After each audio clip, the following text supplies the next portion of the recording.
So, I love it. I love it. I love her spirit. Don't leave now. I just love her It's spirit. so good Oh, to see you again, dear. Okay, it was nice seeing you. ReThink Uncut, where we question life from different points of view.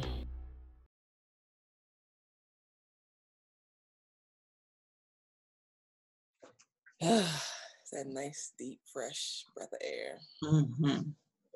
So last week we did a video, or we recorded our conversation where we were talking about being authentic and being real and like being true to ourselves.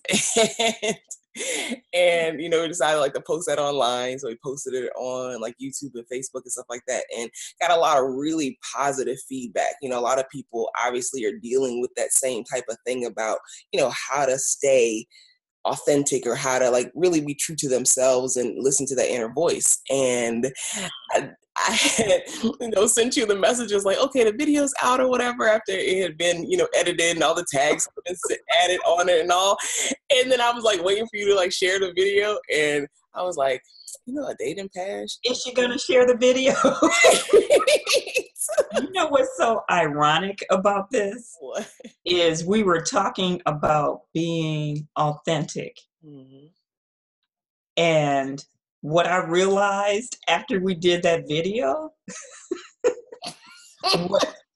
what being authentic really, really means.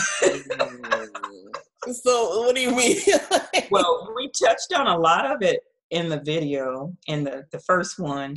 But what I came to realize is that it feels like something you really want to do.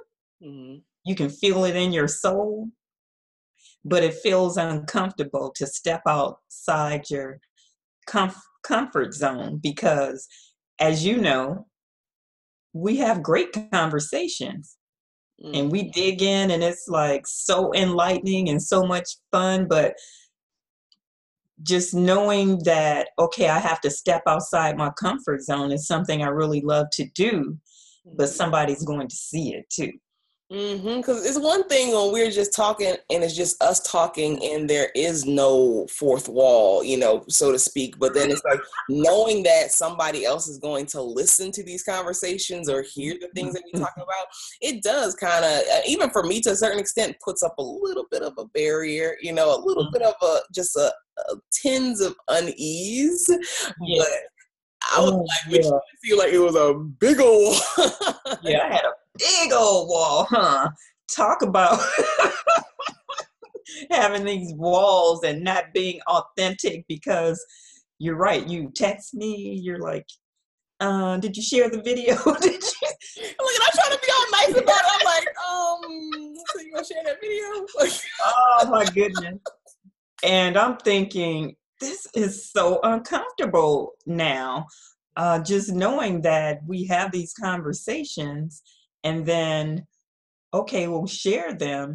But the payoff really is if someone hears anything in the videos, even this one, anyone that we do, and they're inspired or motivated, or even see where they can step outside their comfort zone to be their true self.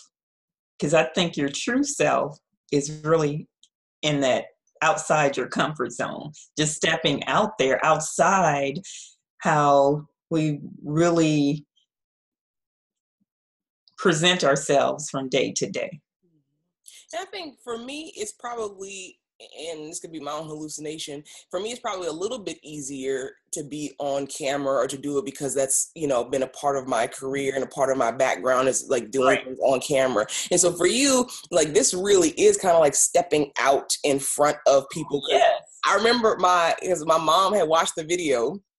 And she had mentioned, she was like, I want to know more. She was like, she mentioned her background or, retiring and moving to another career. She's like, well, what did she do before? And she's like, well, how does she help people? She's like, she ain't say very much about herself. Like, why did she open up so more? Wow. And talking about being authentic, right? Is that just the funniest, most ironic thing? Right. How you do a video about being authentic and then you're not completely being authentic? Right. Oh, I can talk about it in this abstract way. But what does it mean to really be authentic for me? And yes, I did retire. I worked for the Postal Service and I left. I worked a lot of different positions there, and it was such a learning experience. But I still had this desire to help people. And how? Because I didn't say listen up. Listen, Mama. How is truly having these conversations, these one-on-one conversations with people and helping them to realize that they already have what they need. And I do that through being honored to coach people in a way where they can transform in a way that they realize, again, that they have what they need. And that's always been in me to want to do that. And now I get to do that. So yes, I'm living authentically, doing what I desire to do. But that first video, oh yeah. And I feel like I completely understand that, because it's not even till more recently that I am more open about my life. I'm more open about, the me behind closed doors. And like, I am the goofiest, biggest kid. And I also could be serious and like straight to the point and super professional or very friendly. So there's lots of aspects to my personality and the way that I am. But for the most part, what people saw was just, the professional, very kind, if you cross me, you saw the other side, you ain't want to see that side.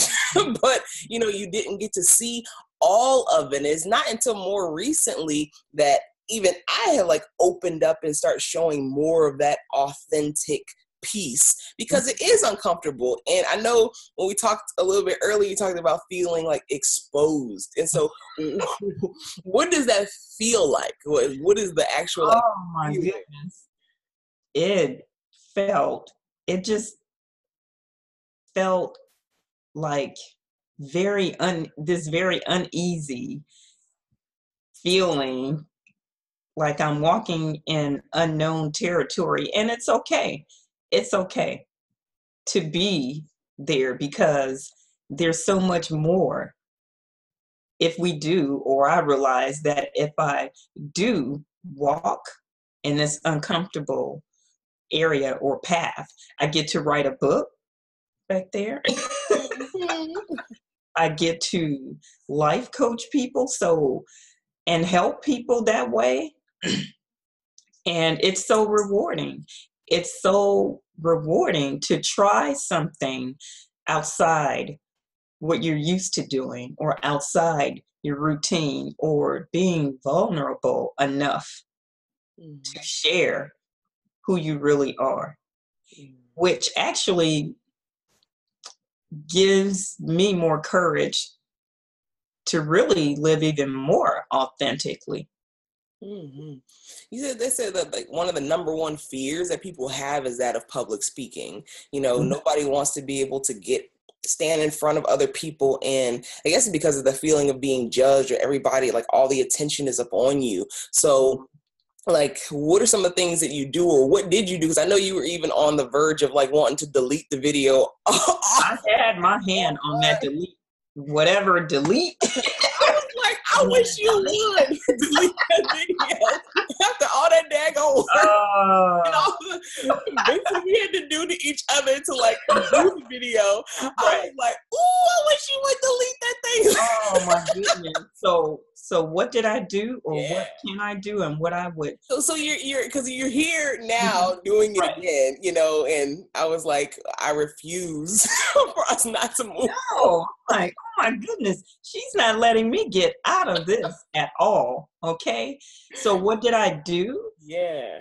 I decided to come back and do it again and not delete. Not hit the delete button on the first video. So I would say for me and to anyone listening, to get past that is to do what's uncomfortable. To really, do what's uncomfortable and watch it unfold. Amen. Because there were some positive comments. A lot. And I'm here. I'm sitting here again, doing it again. And you're right. You have a background in television, which may make it a bit easier for you. And I'm used to talking to people one-on-one. So see, we have the best of both worlds. We get to talk to each other one-on-one, right? And be on camera. So right, we were talking to each other one-on-one before the camera, right? Right, and then in the back of my mind, obviously there was something about, okay, but there's other people listening. That awareness that there was other people there. You know, it reminds me of, as far as like those steps on, like when you do feel uncomfortable or you're in a new situation or you're feeling exposed in some way. It reminds me, I had gone camping with some friends, you know, a long time ago. And I was on this horse, Chocolate Chip was the name of the horse. And I was so excited, you know, to be on this horse, and we going down the trail and we're coming up, and I see before me, there is a puddle of water on one side of the little trail, and then the other side is clear. But on the side that's clear, there's a branch that pretty much like comes to like here to me. And so I was like, oh, you gonna go through this water. So I'm trying to like direct this horse, you know, over, and the horse would not go over. And so literally the horse continues to go straight. I like hit the branch, it knocks me off the back of the daggone. Oh my goodness. On the ground. And I'm just laying there. And so everybody comes and like, are you okay? Are you okay? Whatever. And I'm just laying there. He was like, are you dead? What's going on? And I finally just kind of like, you know, made a sound or kind of was like, yeah, I'm fine. And then a friend of mine, being all stupid, he was like, so is anything hurt? And I was like, I don't think so. He was like, is your pride hurt? Oh, right. That might have been hurt. Oh, good. And the initial reaction was to, you know what, forget this. I'll just walk the rest of the trail. But I knew I had to get back on, because if I didn't get back on, then more than likely I'd probably never got back on. So I got back on the horse and we had a really good ride the rest of the time.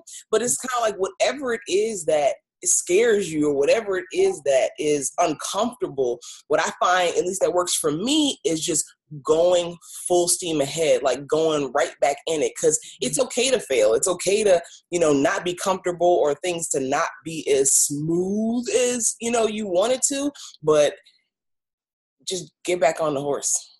Yeah, and that's what I did. I know, and I'm so proud of you, because you was always trying to talk us out of it. So I was like, I tried my best to get out of it, and I did struggle to sit here today, to get to the point to come and sit here today, but I'm back on the horse, and whatever happens, and this is my growth. Really, it's really my growth. And if it may help someone else to grow, it is so worth it.